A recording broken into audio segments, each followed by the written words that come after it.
My coworker has a secret volume review. Readers of the site will probably already be familiar with Watakoi, an office rom-com following two otakus who kept their hobbies a secret from most of their coworkers. Since then, a multitude of similar series have popped up, one of which I'm here to take a look at today. My coworker has a secret volume 1. The story follows Akari Sejima, a 25-year-old office worker who's obsessed with the idol Ren Ren. On her lunch break, Akari tells her coworker she's meeting her non-existent boyfriend, but instead heads to the local park where she watches Ren Ren's daily streams. Akari is so in love with the idol that she spends all of her time and money on her hobbies, leaving her with nothing even to buy lunch with. When we met her, Akari is about to enjoy his first lunch on 3 days, only for it to be stolen by a passing crow, having survived with nothing but wakame seaweed for the last few days. Akari's hunger is at its limits, and when she sees a very attractive bento box sitting out in the park, which can help out one to take it by herself. Luckily, for Akari, the bento belongs to Ritsu Kazama, a nice man who assures her he simply made too much food and will be grateful for someone to eat it. The problem is that Akari happily blurts out all of her life troubles to Ritsu, including her love for Ren Ren, thinking that she'll never run into him again. But once she gets back to work, Ritsu is also there being introduced as one of her new co-workers that she needs to swear him to secrecy or risk the others finding out about her hobbies. Luckily for Akari, Ritsu agrees to keep quiet, provided Akari eats lunch with him every day, which she is happy to do, given her lack of money, for their friendship and possibly romance begins to blossom between the two.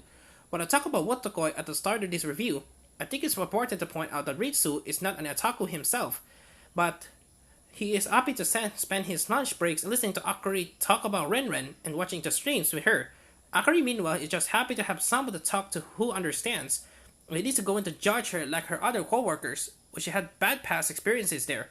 The comedy of the series doesn't stem from Akari and Ritsu delaying in otaku hobbies as it would in Watakoi, but more from Akari's destitute lifestyle. The crow stealing her lunch is not at all the worst of the problems she faces in her first book. She goes through multiple misunderstandings with Ritsu. As the story goes on, it becomes very clear that Akari must have been born under an unlucky star.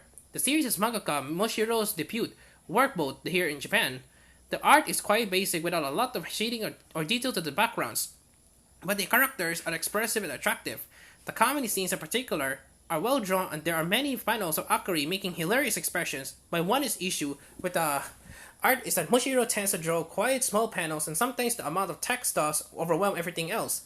It would be nice to see what Moshiro could do to give themselves more space to work from page to page. My co-worker has a secret volume 1 comes to the West thanks to Tokipop under the Love imprint, but it has been translated by Claudia Takizawa. The translation reads well, no issues to note. The series is complete in Japan with volume 2, with Tokipop has scheduled for the digital release on the 24th of February and a physical release in July. Volume 1 will be available as a paperback in April. Overall, my co-worker has a secret volume 1 is an entertaining debut for this new manga.